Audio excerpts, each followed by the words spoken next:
Good evening, ladies and gentlemen. Jai Hind.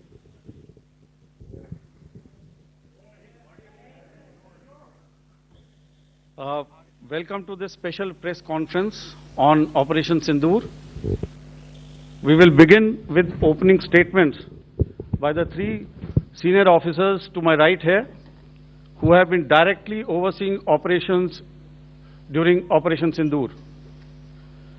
We have Lieutenant General Rajiv Ghai, Director General Military Operations, who will cover the aspects related to land domain. Air Marshal A.K. Bharti, to his right, Director General Air Operations, will provide insights on the air domain. And to my right is Vice Admiral A.N. Pramod, Director General Naval Operations, who will cover aspects on maritime domain. Following their briefings, we will move on to the question answer session. I now request the DGMO to commence the opening brief. Thank you, Sandeep. A very good evening to all of you, ladies and gentlemen. You are all by now familiar with the brutality and the dastardly manner in which 26 innocent lives were prematurely terminated at Pahalgam on the 22nd of April. When you combine those horrific scenes and the pain of the families that the nation witnessed with numerous other recent terrorist strikes on our armed forces and defenseless civilians, we knew that the time had arrived to make yet another compelling statement of our resolve as a nation. Operation Sindoor was conceptualized with a clear military aim to punish the perpetrators and planners of terror and to destroy their terror infrastructure. What I do not state here, of course, is the often stated determination of India and its intolerance to terror. It set into motion a very diligent and microscopic scarring of the terror landscape across the borders and the identification of terror camps and training sites. The locations that emerged were numerous, but as we deliberated more, we realized that some of these terror hubs were now bereft of any presence and had preemptively been vacated, fearing retribution from us.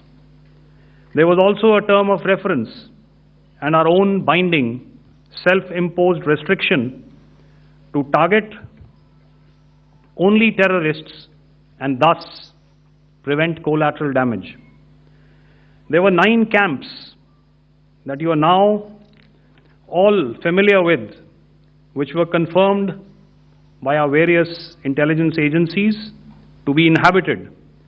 Some of these were in POJK, while there were others that were located in the Punjab province in Pakistan.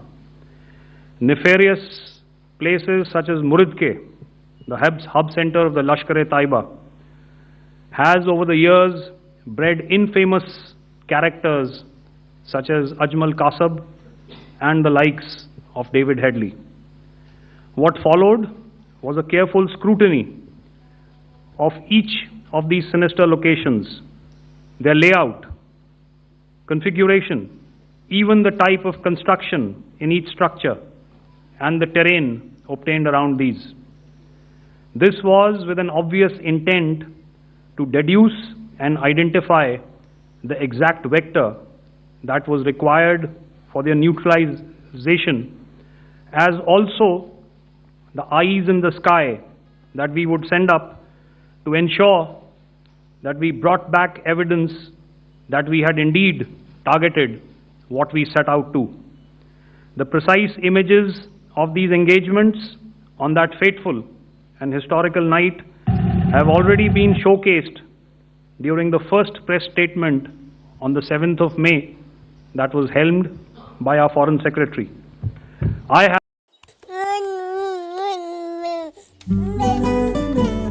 New age parenting means only the best. The most advanced products for our baby, with plenty of natural ingredients and no harmful chemicals. And no phenoxyethanol too. Kiko Baby Moments for new age parents like you. With this collective experience of the visuals and sound, the Bravia TV experience reassures me at every stage. Cut. With Bravia, cinema is coming home.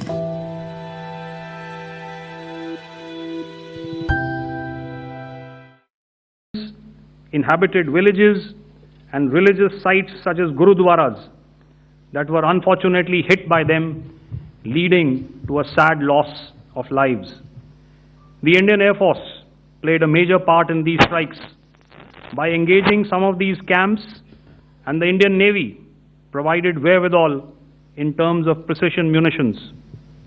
The Indian Air Force obviously had their assets up in the sky, and I will here request Air Marshal Bharti, the Director General of Air Operations, to detail for you the methodology that the men in blue adopted to successfully manifest this mission. Thank you, Rajiv. A very good evening, ladies and gentlemen. It indeed is a difficult time that we have to come here like this and brief you.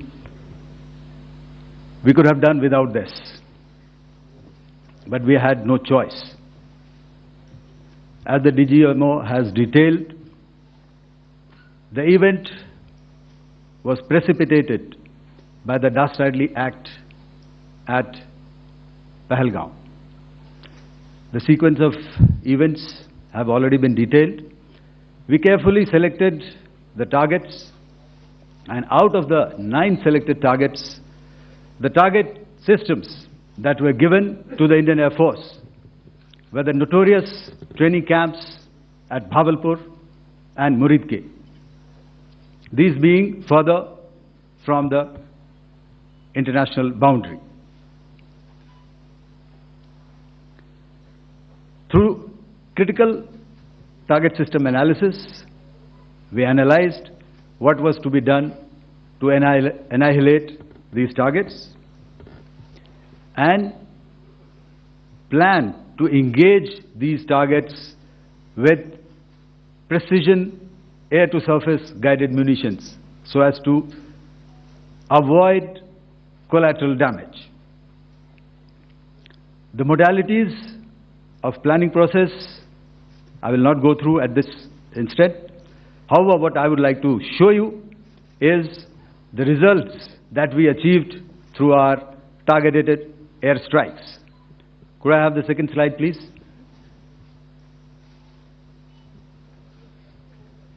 Yeah, change, please.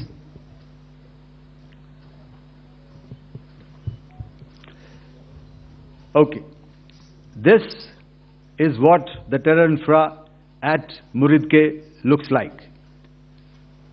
If you see, north is as indicated, and to the right is east, where the international boundary lies. Could we have the next slide, please?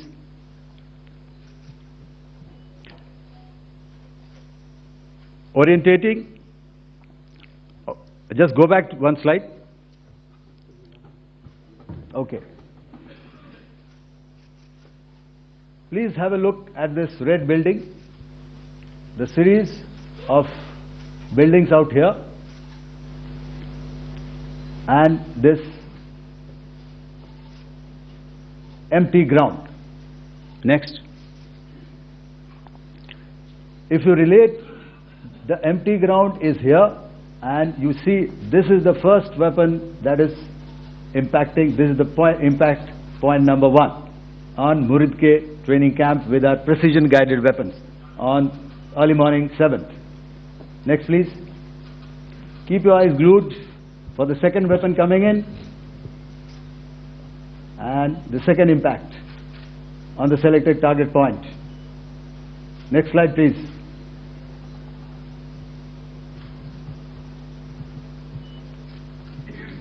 Third weapon, third impact. Continue. and fourth weapon, fourth impact.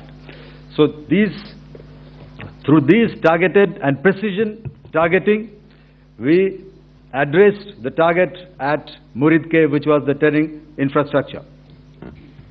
Can you hear me? All right. Okay, I'll come closer to the mic. Now we go to the next target, which is the Bhavalpur training camp. Next slide, please. Okay, just wait. So the effect, if you see, the impact point, if I can point out, this is the impact point.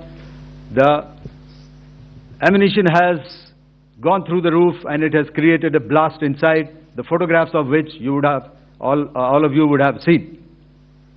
And the red building, after that there was this double-story building. It has been completely decimated by precision targeting. Next, please.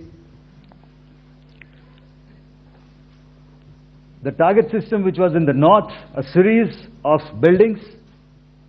I will show you how it looked. Next. Completely destroyed by our precision targeting. Next.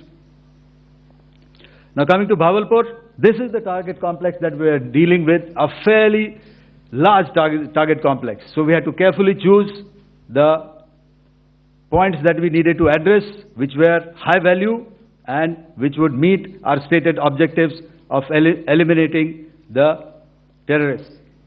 I would like to draw your attention to this red canopy, and in relation to that, I would cover the targets. One target system is a series of buildings here, other one here, and other one out here. Next slide, please.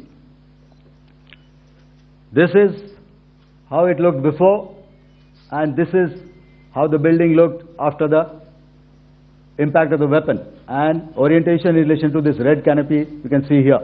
Next, please. Before, next, and after. The roofs have completely collapsed. Next.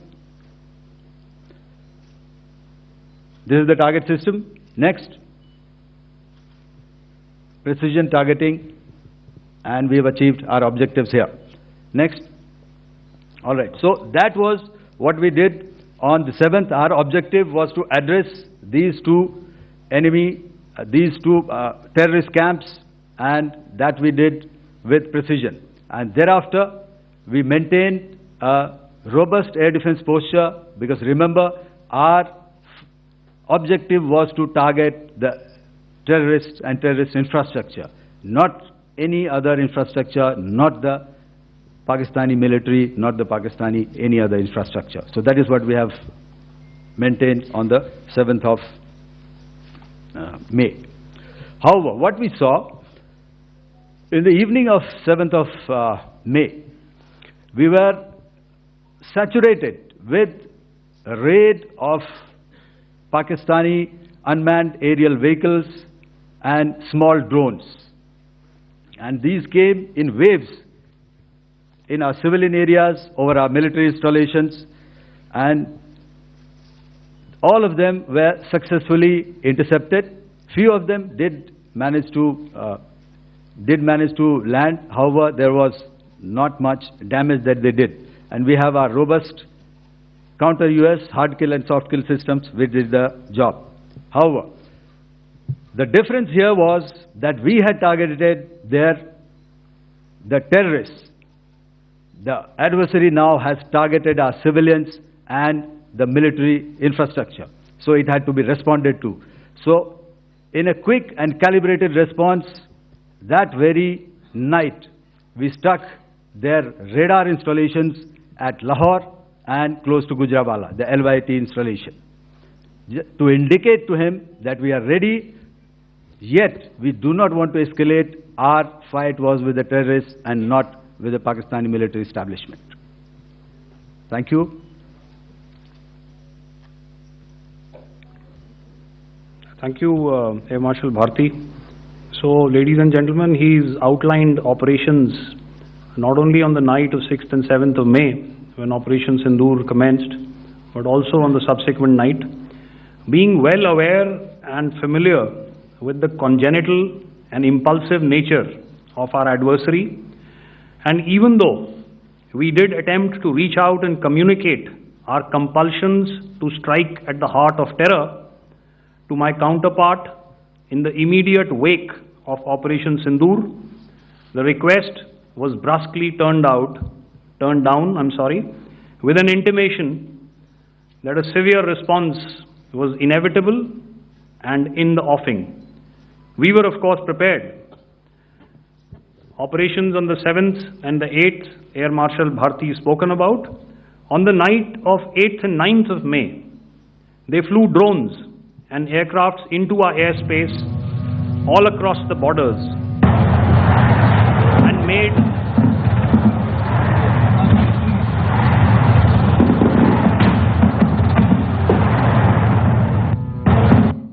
and made largely unsuccessful attempts to target numerous military infrastructure.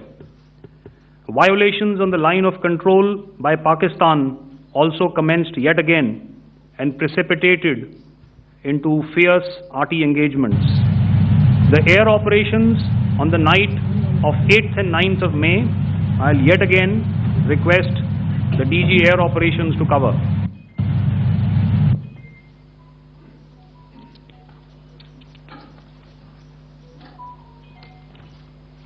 So I just covered what happened on the night of 7th and 8th. What we found that on the night of 8th and 9th, starting as early as 22:30 hours, our cities had a mass raid of drones, unmanned aerial vehicles, UCAVs, starting right from Srinagar, going down right up to Nalia. It was a mass raid in waves, and it was relentless. However, we were prepared, and our air defense preparedness ensured that there is no damage on ground or to any of the intended targets that the enemy might have planned for. The difference between 7th night and 8th night was that on 7th night, he sent in his Yeehaw class of UAVs. However, these UAVs can go some distance, they are armed.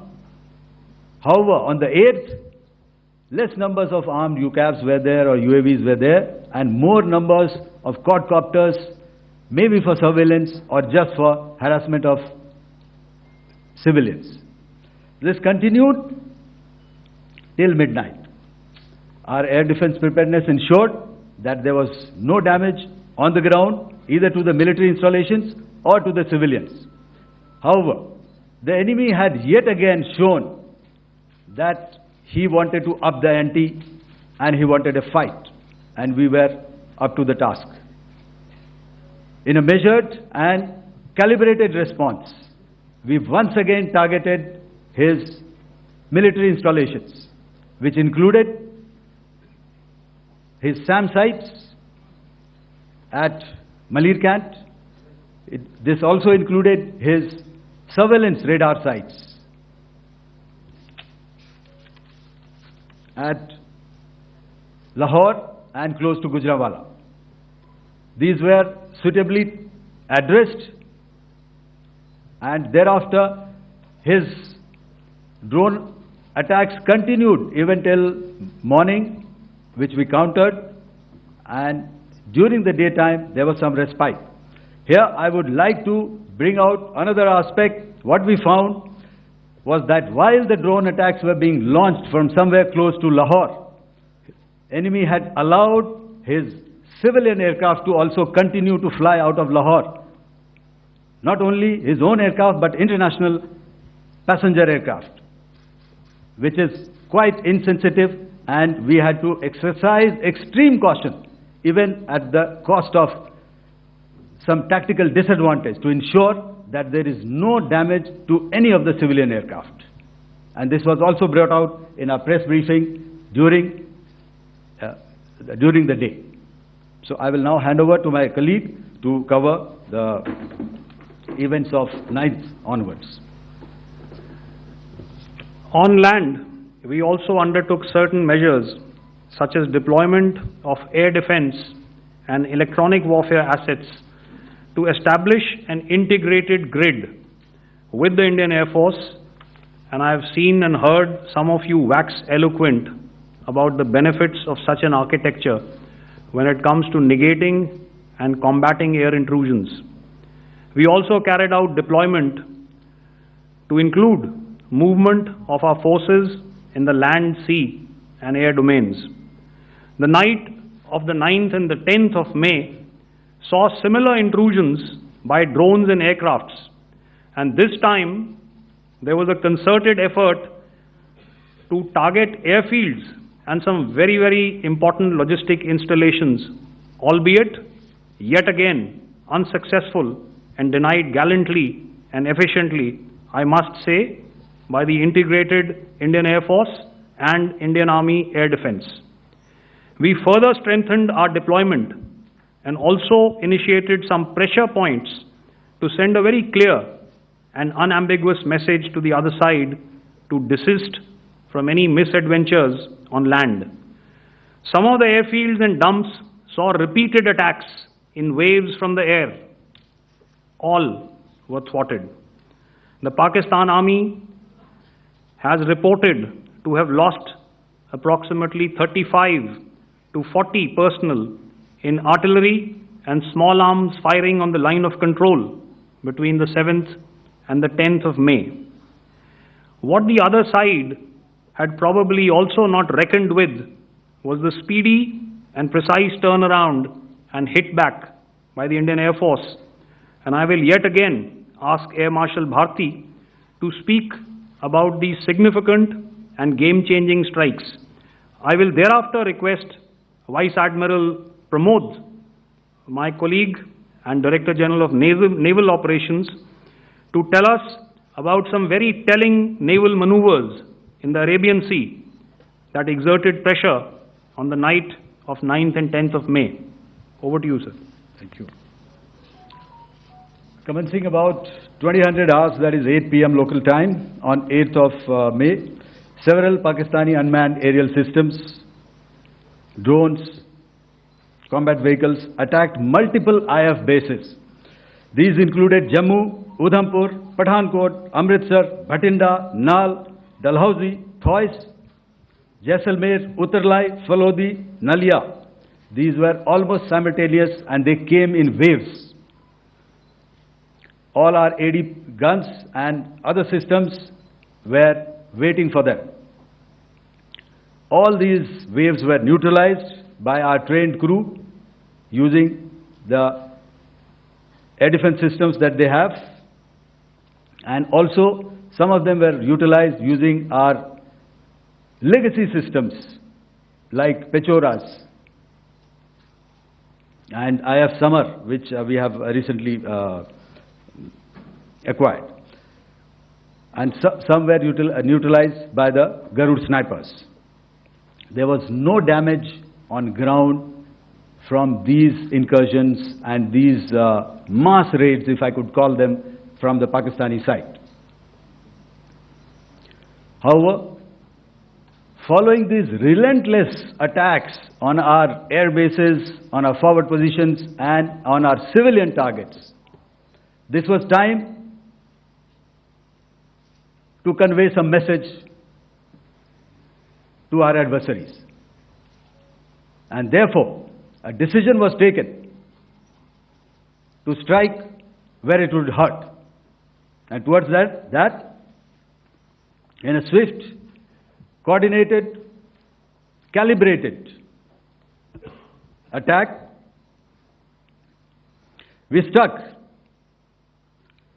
his air bases, command centers, military infrastructure, air defense systems across the entire Western Front. The bases we struck include Chaklala, Rafiki, and mind you, Chaklala is Islamabad, Rahim Yar Khan, Sakar, sending a clear message that aggression will not be tolerated. This was followed by strikes at Sargoda, Bholari, Jacobabad, We also struck the C2 centers at Murid, the UAE complex at Murid, Rafiki, radar at Chunia, which I will show you, Rahim Yar Khan airfield, and the unmanned combat aerial vehicle hangar at Sakar. I would like to reiterate here that we have the capability to target every system at these bases and more. However, it was only a measured response to instill good wisdom to our adversary to refrain from further escalation. IF's response was directed only at military installations, avoiding civilian and collateral damage. I would now like to show you some of the effects that have been achieved as a result of our air operation.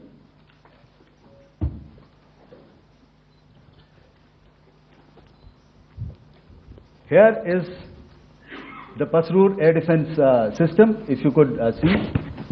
Zoomed up view, this is the radar mounted on a high tower. And after the strike,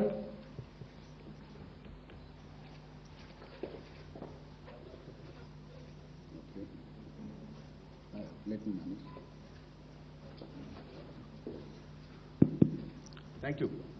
Can you hear me? Yeah, thank you. And after the strike, this is what has happened. This radar has been taken out, completely burnt. Next slide, please.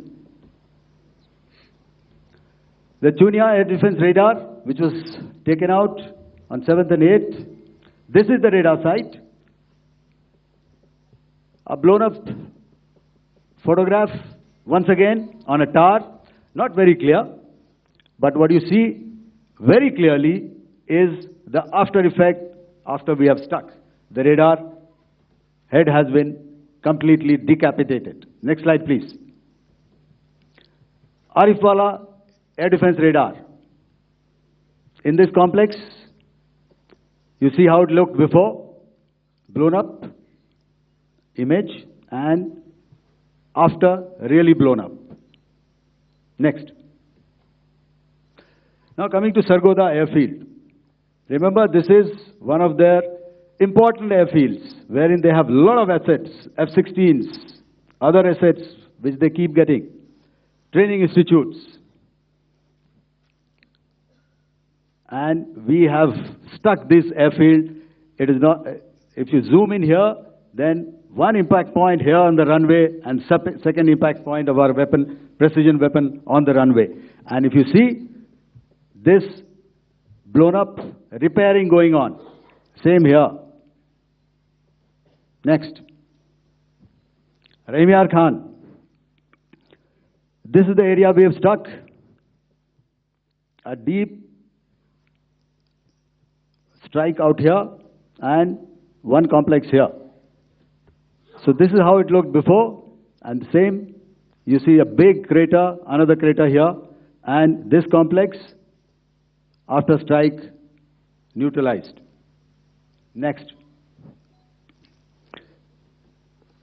Chaklala airfield, Noor Khan, once again a major air base, a lot of their logistic assets out here. This was the chosen complex that we intended to strike and convey a message. Next slide, please. This is how it looked before, and this is how it looked after our strike. Next. Sakar. We chose the radar site at Sakar. This is the radar site, and after it was struck, this is the aftermath, completely burnt out. Next, please. Aircraft shelter. This is how it looked before the strike, and this is how it looked after the strike. The roof of the buildings completely caved in and burnt.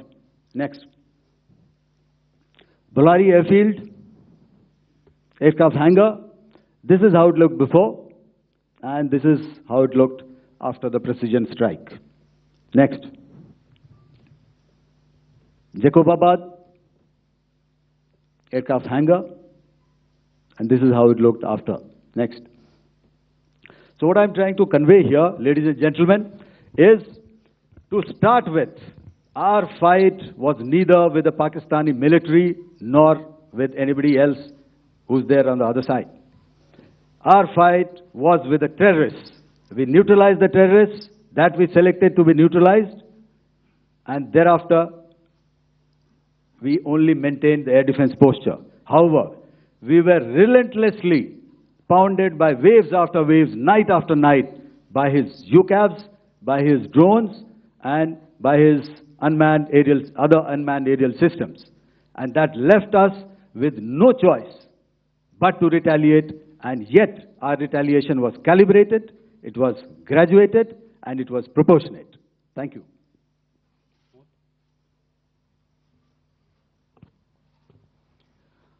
Good evening, ladies and gentlemen. In the aftermath of the cowardly attacks on innocent tourists at Pahalgam in Jammu and Kashmir by Pakistani-sponsored terrorists on 22nd April, the Indian Navy's Carrier Battle Group, surface forces, submarines and aviation assets were immediately deployed at sea with full combat readiness in concert with the joint operation plan of the Indian Defence Forces. You may be aware that we tested and refined tactics and procedures at sea during multiple weapon firings in the Arabian Sea within 96 hours of the terrorist attack. The aim was to revalidate our crew, armament, equipment, and platform readiness to deliver various ordnance on selected targets precisely. Thereafter, our forces remained forward deployed in the Northern Arabian Sea in a dissuasive and deterrent posture with full readiness and capacity to strike select targets at sea and on land, including Karachi at time of our choosing. The forward deployment of the Indian Navy compelled Pakistani naval and air units to be in a defensive posture, mostly inside harbors or very close to the coast, which we monitored continuously. The Indian Navy maintained seamless maritime domain awareness throughout the duration and was entirely aware of the location and movement of Pakistani units. In effect, we had and continue to have good battle space transparency using our maritime domain awareness grid. As you are aware, our response has been measured, proportionate, non-escalatory, and responsible from day one. Accordingly, the calibrated approach considered all options, including the ability of the Indian Navy for offensive action from and at sea.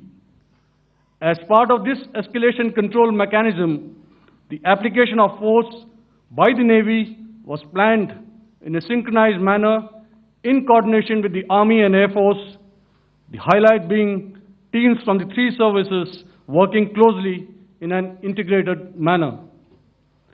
Along with the kinetic actions by the Indian Army and Indian Air Force, the overwhelming operational edge of Indian Navy at sea contributed towards Pakistan's urgent request for a ceasefire yesterday.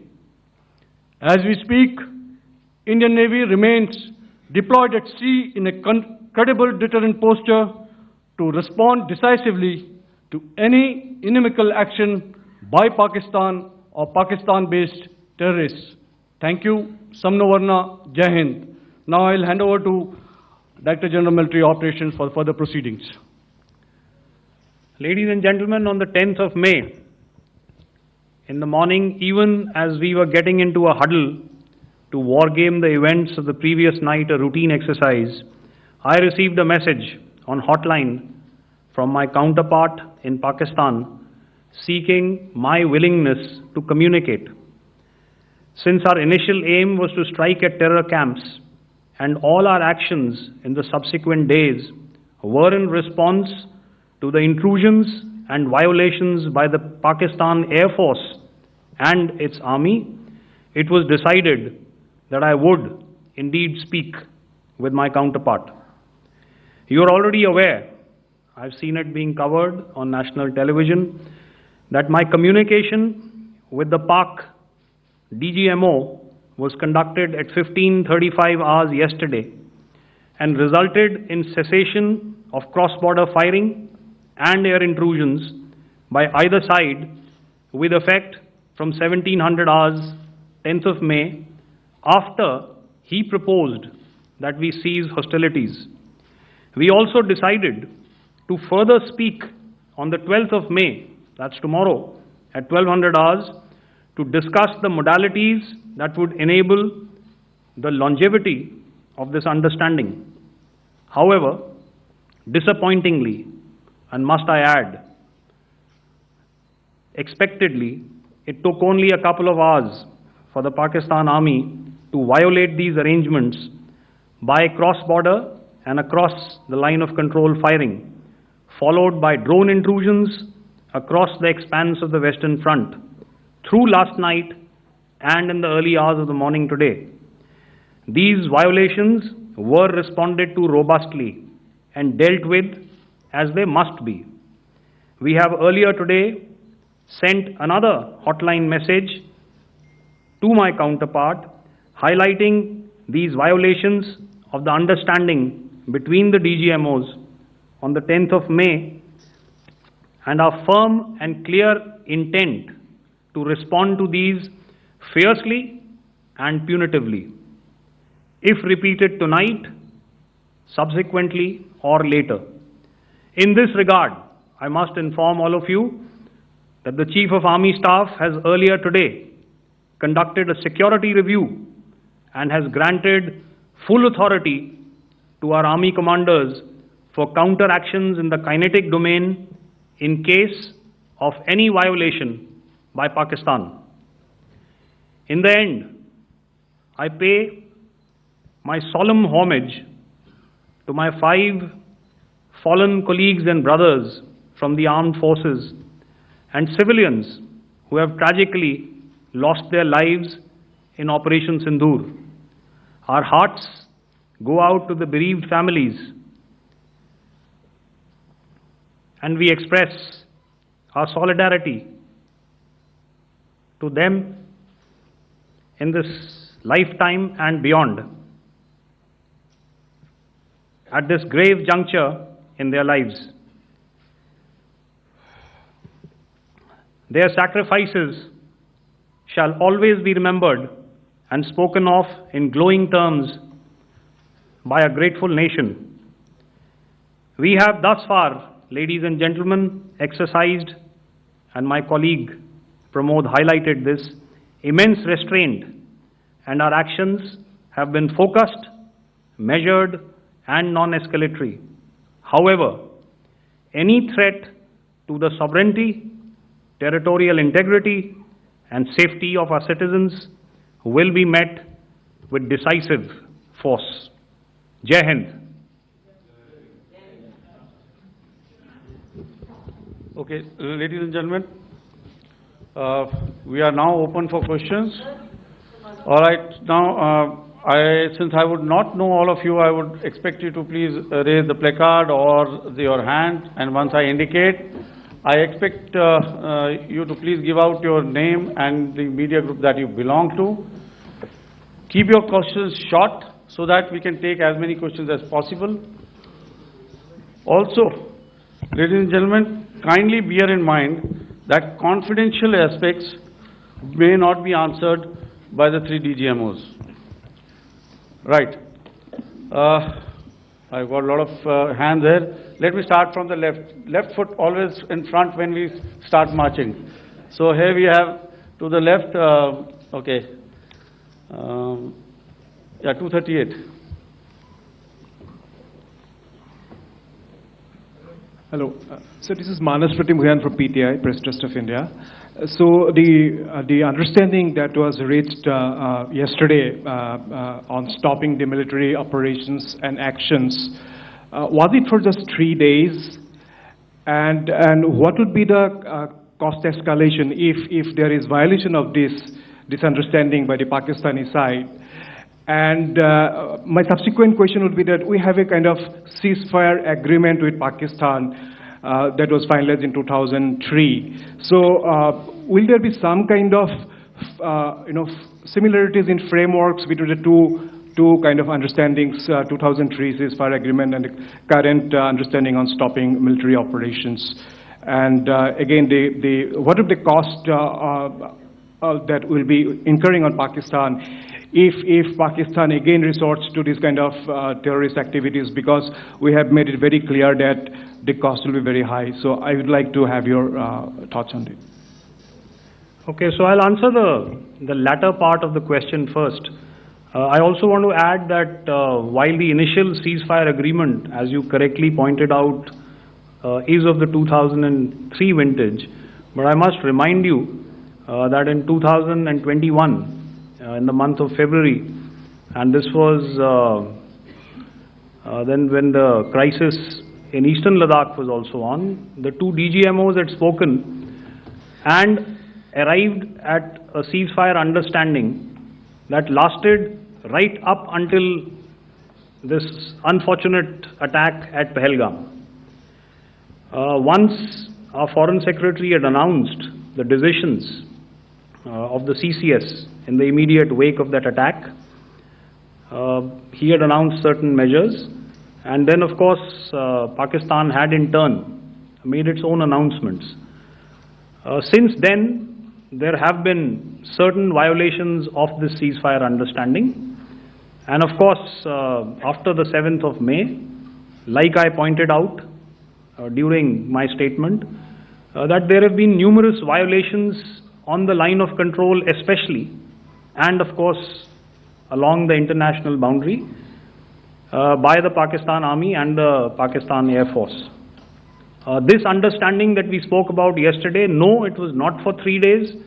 It was first to stop aggressive and hostile activities immediately, let that order and direction settle down for about 36 hours, and thereafter discuss modalities, like I said, to ensure its longevity.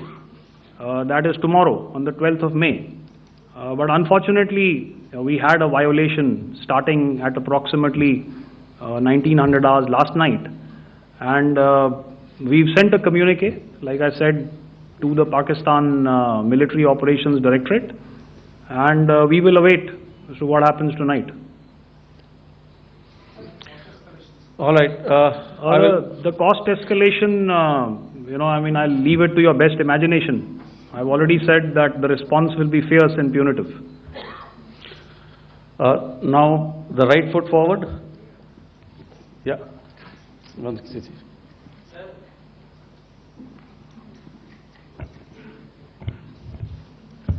Sir, I am Ajit Dubey from ANI, sir. Sir, my question is that you talked about the loss of lives to the Pakistan Army, that was around 35 to 40 kills secured by the Indian Army. Sir, can you tell us what would be the total loss of life to the Pakistan Army in both Army and Air Force attacks, sir? And how good was the performance of the BrahMos, Scalp and the S-400 during the operations? And sir, since we have sir, just one line. No multiple questions, please. Sir, all right. And since sir, we have achieved such a spectacular, we have made good achievements in this entire operation, can we say that we have emerged victorious, or we have a big upper hand over the Pakistanis in this entire conflict? Thank you very much, sir. So I'll answer the question about the loss of lives on the other side. Of course, there are various means to ascertain that number. There is information from various agencies that come in. There are, of course, on the line of control, other ways to find out as to what has been the effect of what you are doing there in ceasefire violations. So therefore, I mentioned 35 to 40 on the line of control, and please remember that once Operation Sindoor was launched, the responses of the Pakistan Army were also on Indian Army or the Indian Armed Forces infrastructure. Let me put it that way. So that's why I did not cover casualties of the Pakistan Army, at least in the initial phases of battle, because those were not our targets. Our targets were terror-oriented, and of course later, once they launched air intrusions and air operations on our infrastructure, we've used heavier weapons, and of course there would have been casualties, but those are still being assessed. The effects of the weapons that you mentioned, I will request Air Marshal Bharti to apprise all of you about those. Good evening, Mr. Sujit. How are you? Ajit. Okay, we're meeting after some time. I never mentioned about any of the weapons that we used. Check. Okay. What I was saying, that I never mentioned of any of the weapons, the caliber that we used. All right. So we'll leave it at that. Those are matters of operational details which I would not like to go into. But suffice to say that whatever methods and whatever means we have chosen, it had the desired effects on the enemy targets. How many casualties? How many injuries? Well, to start with, our aim was not to inflict casualties, but in case there have been, it is for them to count. Our job is to hit the target, not to count the body bags. And the last part of your question, I wonder if you read out the tweet on ADG-PI at midnight once we'd done what we had to in Operation Sindoor. And that's credit to my friend.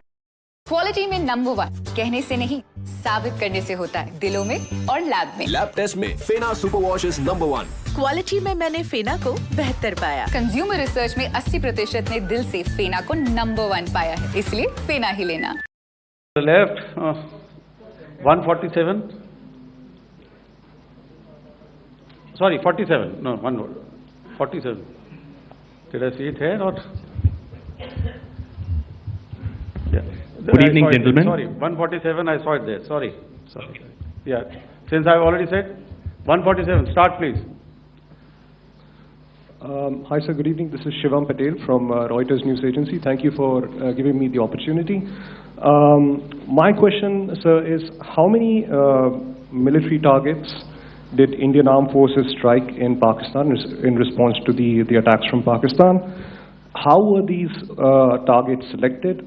And how many troop casualties have been there in total on both sides, if you can give details? Thank you. I'm sorry, where are you? I haven't spotted his... He's to the right. Okay. Can you just repeat that for me, please? Sure, sir. So my name is Shivam Patel. I'm from Reuters News Agency. My question is, how many military targets in total did the Indian Armed Forces strike in Pakistan in response to the attack from Pakistan? How were these targets selected? And how many troop casualties have been there on both sides, if you can? So you're speaking of the targets that I mentioned in the wake of the attack at Pahalgam, right? Military targets, after full response. Yeah, I think it's amply clear to everybody here that the Pakistan Army has not crossed the international boundary, neither in the plain sector nor on the line of control.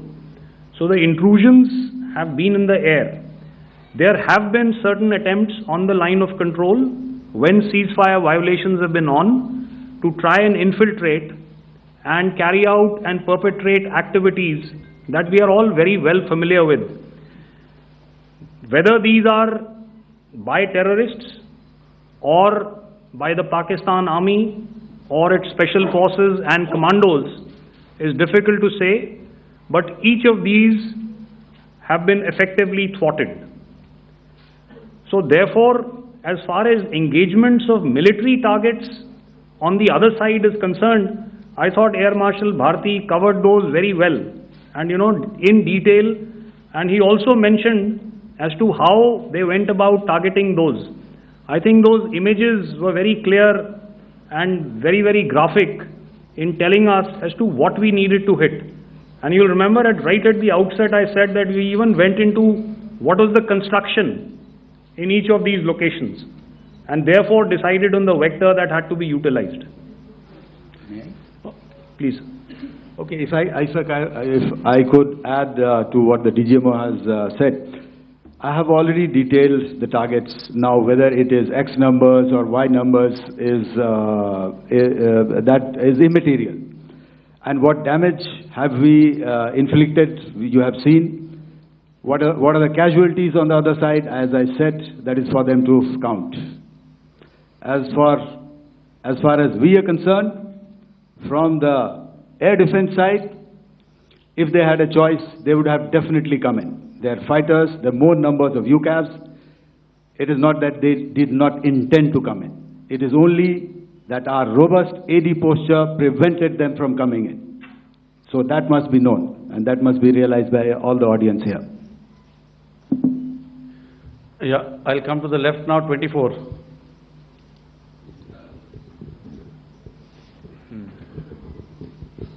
Good evening, sir. This is Anuvesh Rath from Z. Sir, I wanted to know on the first briefing which was done by FS and two representatives from Air Force and Army, you showed a list where there was 21 places in that list. You have stuck 9. Are more operations going to be held? Is Operation Sindoor still on? And the second question, thank you, sir. Thank you so much. And also, I want to congratulate all three of you for a fantastic operation that you guys have done.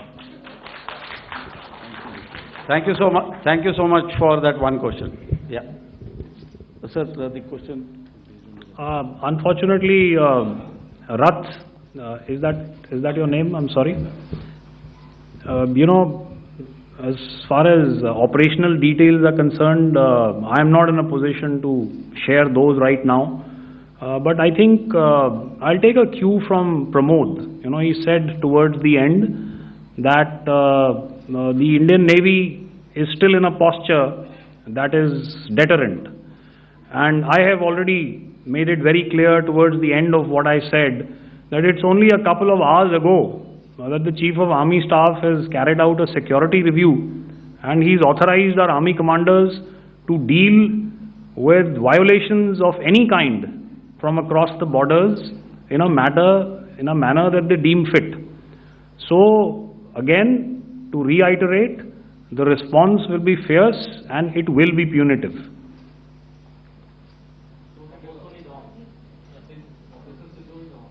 Yes. 163. I'll go back this side now. Yeah, 255. She said middle wale kya karenge, so 255. Oh, sorry. Good evening, sir. I'm Shailesh from National Defense. Please allow me, first of all, to pay my gratitude for protecting us Indians. Thank you very much. Sir, since the enemy has been talking about taking down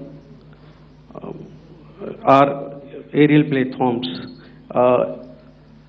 it would be deemed fit in case we can reveal that we have taken down their fighter jets. What could be the number? Though you said that they may be not good to reveal the platforms, but since this has come from various quarters in Pakistan, so I believe that we need to answer, in case if you can, sir, if you may allow. The question is for me? Yes, sir. Okay, and if I get it right, you want to know how many of their planes we have downed? Yes, sir. Yes, sir. All right. See, as I said, their planes were prevented from coming inside our border. All right. So we do not have the wreckage with us, but definitely we have downed a few planes. Numbers, we would not like to hazard a guess out here. Okay. I have the numbers. Okay, and we are getting into the technical details of it to establish it. So I would not like to put a figure at this time, but definitely there are losses from their side which we have inflicted. Were they, please don't ask. Were they fourth generation plus, sir? No, see, you're putting words into my mouth. Why do you say fourth generation? Let us make it high tech. Okay. Thank you so much. All right. Yeah, 163.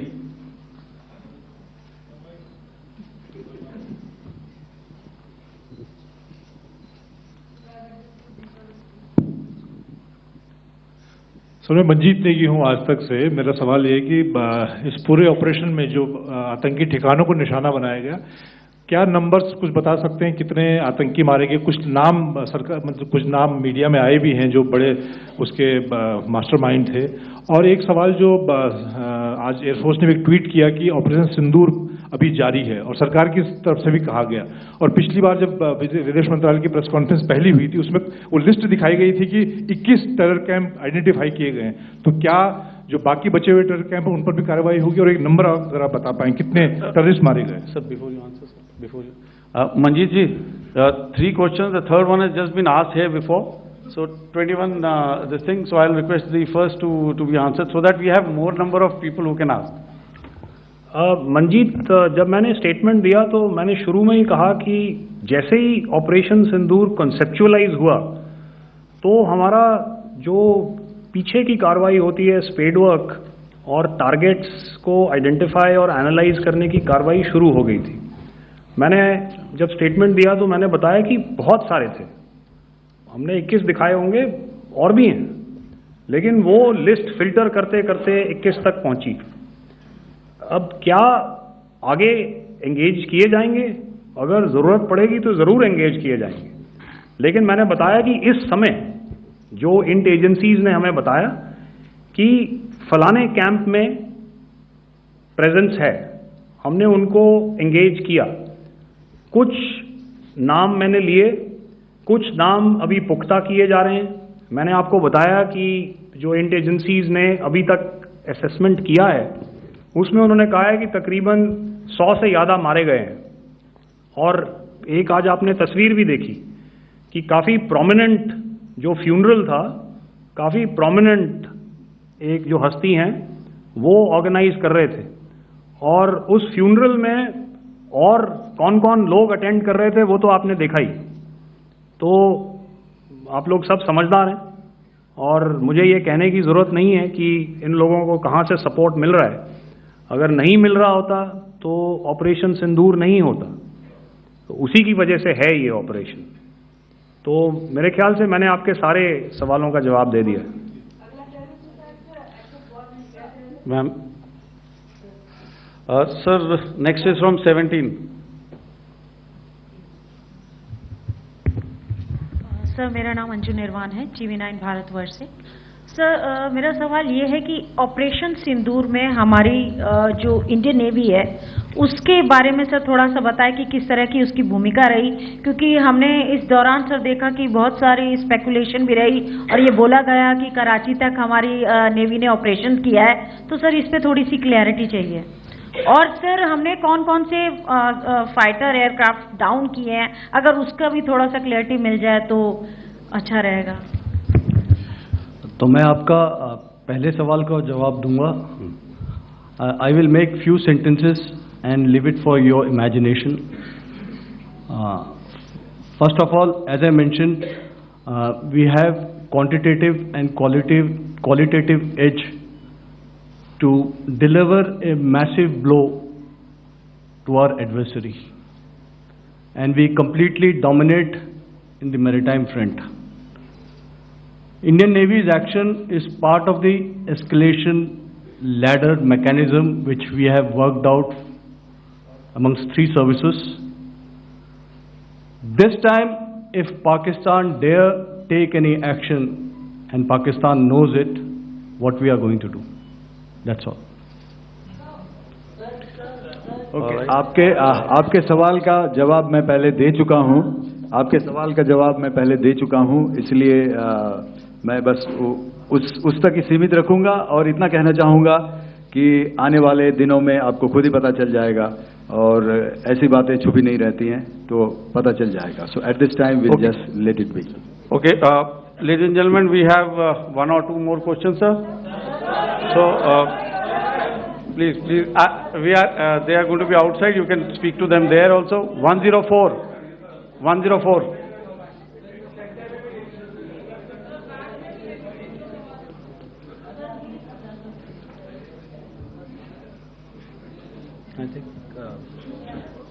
Yeah, ask sir.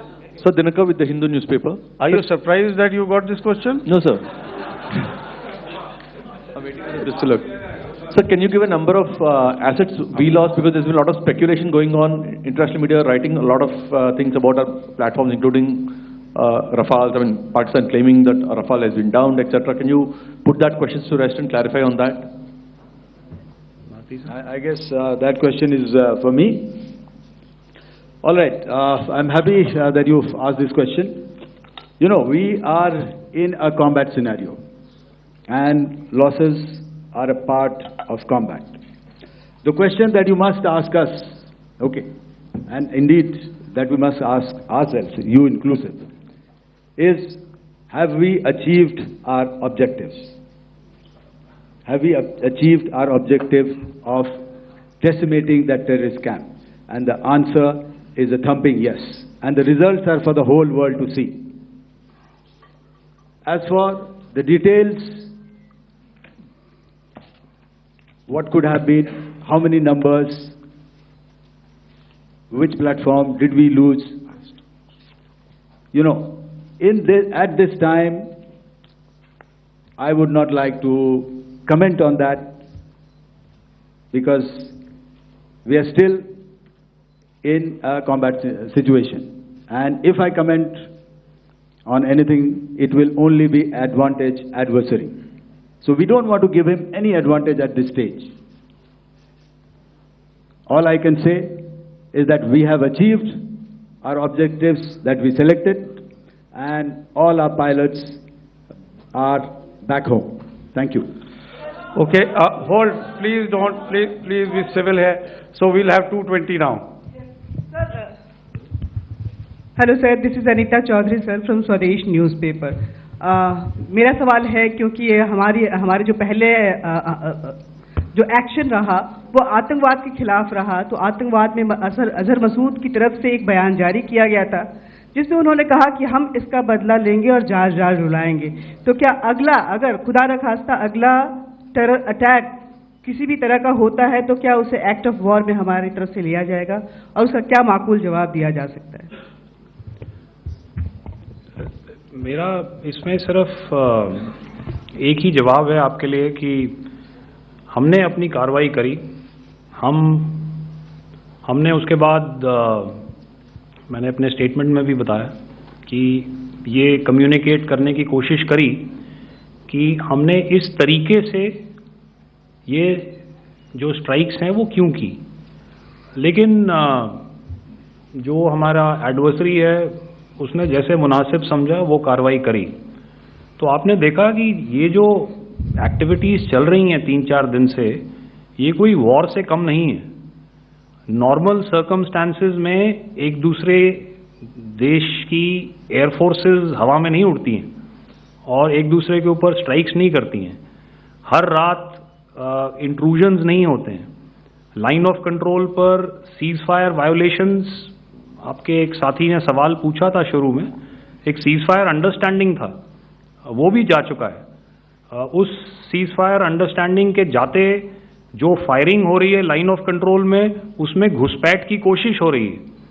आमतौर पर ये घुसपैठ line of control में terrorist करते हैं, लेकिन हमें information है कि हो सकता है ये पाकिस्तान आर्मी की टोलियां भी हों जो हमारे पोस्ट के ऊपर खामी पहुंचाने की कोशिश कर रही हैं। तो ये सारी एक्टिविटीज़ तो वॉर में शामिल हैं। तो ये कहना मुश्किल है कि आगे क्या होगा, वो स्पेक्यूलेटिव जोन में आ जाता है और मैं स्पेक्यूलेट नहीं करना चाहता हूँ। हर एक सिचुएशन अलग होती है और उससे एक तरीके से डील किया जाता है। सर, मैं एक सवाल इसका मैं जवाब देना चाहता हूँ, 1 मिनट। जो मिलिट्री होता है, our main job is to prevent war and maintain peace and stability. So it is not that our response is a graded response. That means अगर किसी ने किया तो उसको graded उसमें किया, जैसे terrorist action हुआ तो what we did is the terrorist action and we destroyed all the terrorist camps. उसके बाद आपने देखा कि उनने थोड़ा सा कोशिश किया तो हमारे एयरफोर्स एंड आर्मी ने क्या किया, तो मिलिट्री टारगेट्स हैं उनके ऊपर थोड़ा। So our aim is to maintain peace and tell our adversary that you do this and the response will be bloody. Okay, now as per the, please, we'll have 166 and 25, and after that, no more, please. Sir, this side. Ladies and gentlemen, please maintain, I request you to please be quiet. Jal Ghai? No. This side, sir. We have only two questions left, 166. Yeah, please ask. So I'm Rahul Singh from Hindustan Times, sir. So you were totally on top of the game in the kind of losses you've inflicted on the enemy. I mean, we saw the slides and everything. So it kind of comes across that you were batting it 99 and you decided to declare your innings. What are your thoughts on that, sir? And do you think, are you weighing the option of the Pakistan army using this time, buying this time of the so-called ceasefire or the understanding? And you talked about how they could not be trusted. So buying time to kind of build up their war reserves, getting stuff from their friends like Turkey or China, are we considering that possibility, sir? Look, see, the call came from the Pakistani side to speak about cessation of hostilities. What pauses mean during such conflicts is known to everybody. You know, I don't want to go into the pros and cons of how preparation for war is made. You know, that is a process in itself. But I think my senior colleague here, the DG Air Operations, spoke, or he alluded at least, you know, to what this operation was precisely and specifically meant for. And I think that's something that we achieved, you know, right at the outset. Had we had the option not to go further, we probably wouldn't have. But we've been compelled to be in this situation. And as you've seen, the armed forces of India, and you know, you've got the three Director Generals sitting here, we are always prepared to face any eventuality. And like I said, that's for the sovereignty, the territorial integrity, and the safety of our citizens. So whatever has to be done will be done. You know, I'm not so concerned about what Pakistan will do in this time. I'm only concerned about what we will do. We have a roadmap and a plan, and we will follow it diligently, and we will follow it to the T. You know, that's the contention that I want to make here today. Ma'am, please. Okay, the last question, and ma'am, 25, she's been asking since the first one. Sir, I'm Nandita. Sir. She's not asking a question. Sir, I'm Nandita Dagar, DAGAR from DD News and DD India. Sir, I wanted to ask you that my question is to General Ghai. Sir, you spoke to your counterpart yesterday and the Pakistani counterpart. Sir, what is the Indian Army's assessment that despite that agreement, that talk that you had, despite that agreement coming into effect at 1700 hours yesterday, why did they violate it? And number two, yesterday at the Joint Defense Ministry and Foreign Ministry briefing, Wing Commander Vyomika Singh and Colonel Sophia Qureshi had told us that we have cited the Pakistani troops amassing at the borders and at the LOC. Sir, has that situation changed? Have they withdrawn? And sir, if in case, despite now there is a lull, of course, but if tonight again the enemy again carries out shelling and aerial intrusions through drones, what is going to be our response, sir? Thank you.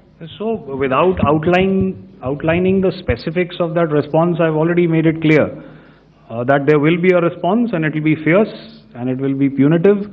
Why the Pakistan Army chose the option of violating the understanding that was arrived at earlier yesterday, I think that's a question that we best answered by the Pakistan DGMO.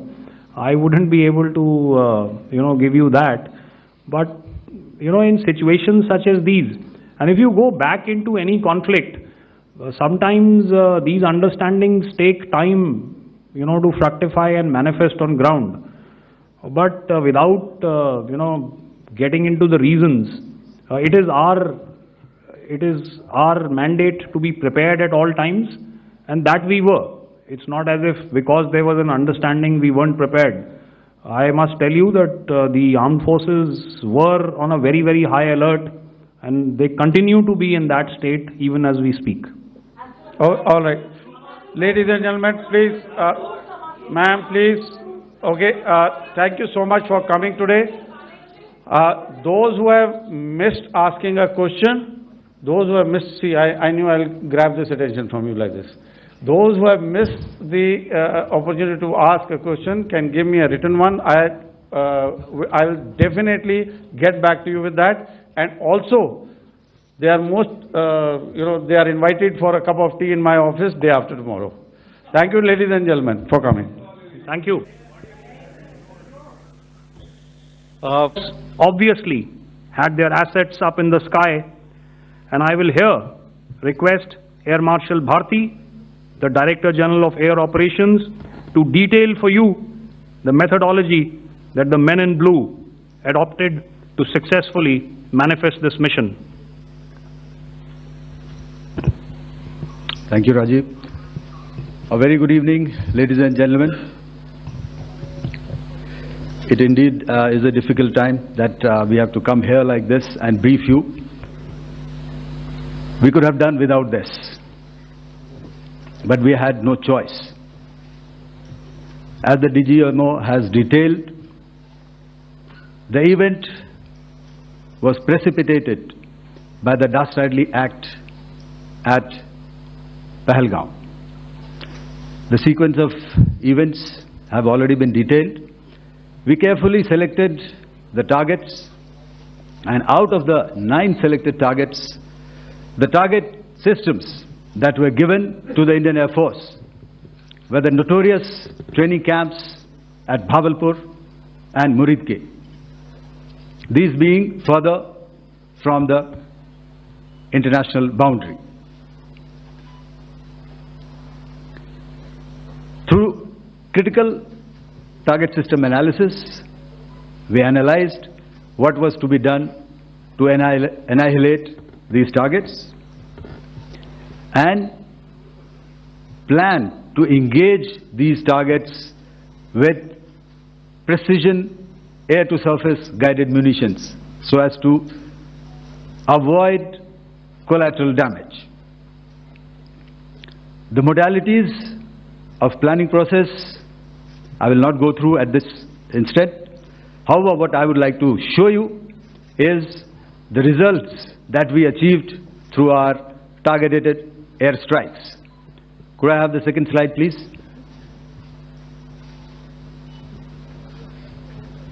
Yeah, change, please.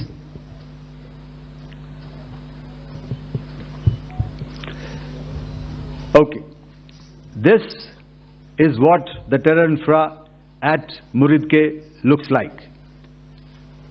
If you see, north is as indicated, and to the right is east, where the international boundary lies. Could we have the next slide, please?